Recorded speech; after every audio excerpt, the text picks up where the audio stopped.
Hi, Peggy. How are you today? Great. How are you? I'm doing well. Hi, everybody in our Facebook group. I'm Karen Seitz, lead teacher here for the relationship course at a New Life Center. And this is Peggy Litt, one of the founders of the New Life Center. Peggy, do you want to introduce yourself to the group? Sure. David and I met about 15 years ago, and he had been working on himself previously, and I soon saw I needed to do a lot of work too. And the subject we're talking about today hits home really closely to me because we're going to be talking about a happy pill. And I was very big with my happy pill in my relationships. I've worked with women the past probably 8 to 10 years on their relationships with themselves and their partners. So hopefully I can share a lot of this information with you all. Yeah. Oh, we are in good hands. Peggy has been a vital mentor for me in working through some of my issues in my marriage. So we're really lucky to have you. Thank And you. of course, and today our topic is a sneaky way we hide in our marriage. And as Peggy already said, that sneaky way is what we call the happy pill. And Peggy, I know you wanted to share a little bit because it can be confusing. Like, what's this happy pill? So you want to tell people about that? Okay. Well, one lady that I worked with for almost 8 years, I would talk about my happy pill with her. And just lately, when I said that, she goes, "What medication were you on anyway? Because it sounds like it was so much better than what I was on." And I'm looking at her and I go, "You thought I've been taking drugs for all these years." And this was just a wall I created in myself to protect me. And it allowed me kind of to live in a happy fantasy land in my relationships. So I just want you all to know we are not talking about drugs here. No, we are talking about the happy pill, and how I've experienced it is it's my way to cover up how I'm feeling hurt, and then I don't have to face or see or feel any of my issues. And if I'm not facing myself and seeing and feeling what I need to in my relationship and my marriage, then there can't be any intimacy. There can be no closeness because I'm hiding from myself. And how can I be close to me or anyone else if I'm hiding? So what's your experience been like in your relationships with the happy pill, Peggy? Well, I would do everything I could do to not rock the boat, to appear happy. But unfortunately, what that did was I would just suppress all of my emotions and build resentment, and then there could be no intimacy in the relationship. Um, yeah, I would stuff my feelings and coast. I would do anything to get along with my partner. Yeah. Yeah. I So, can relate.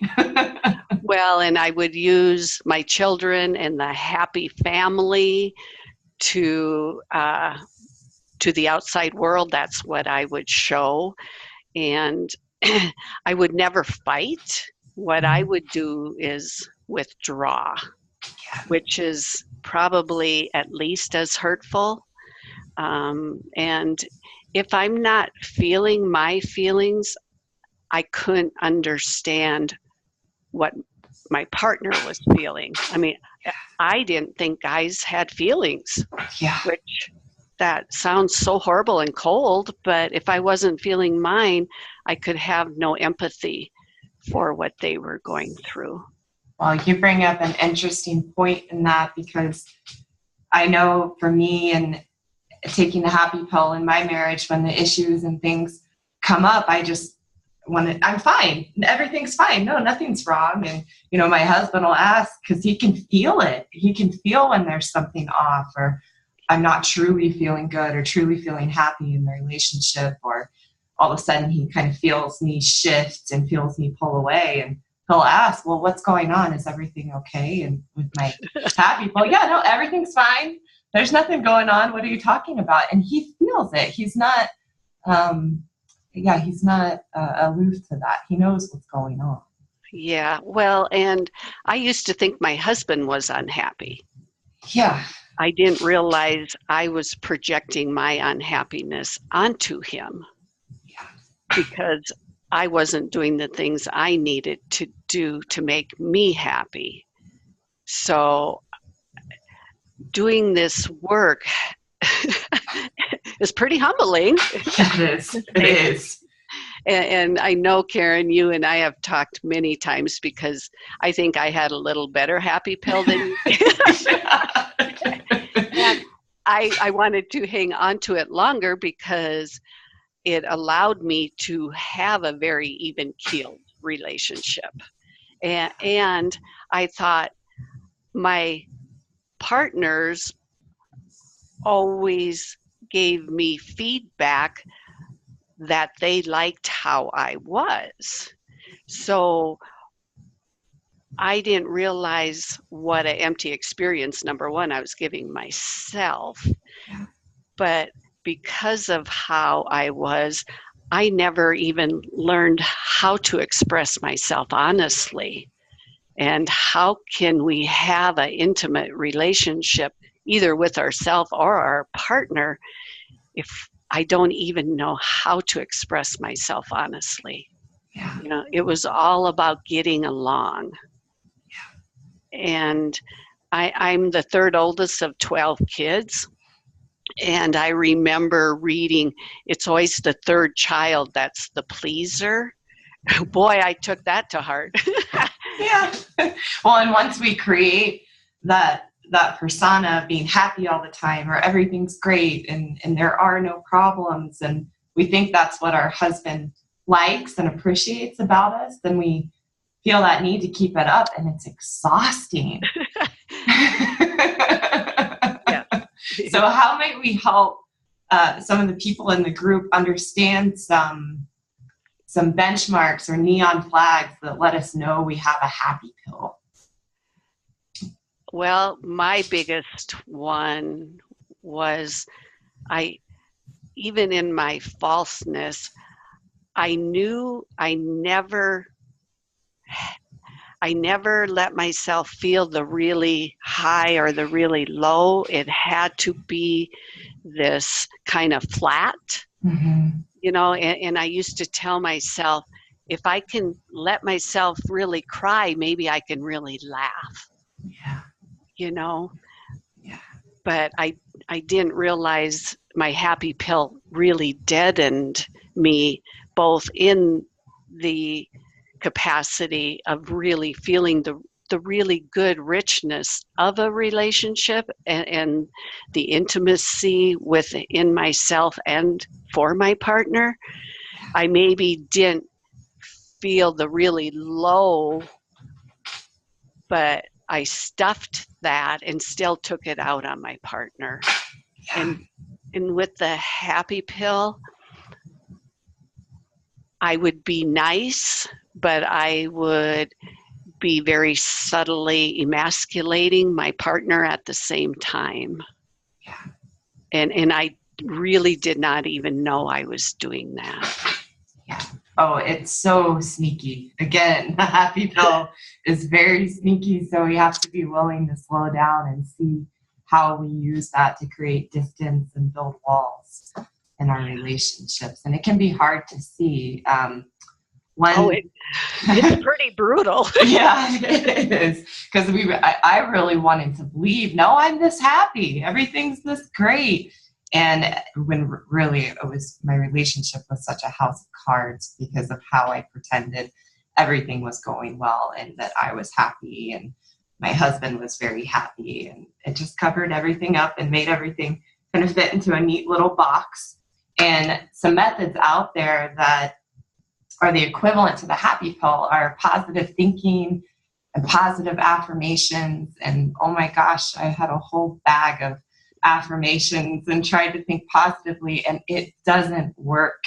If you want intimacy and closeness in your marriage, all positive thinking does and all positive affirmations do is cover up who you really are and what's going on, and then you can't share and connect with yourself or your partner, so they don't work.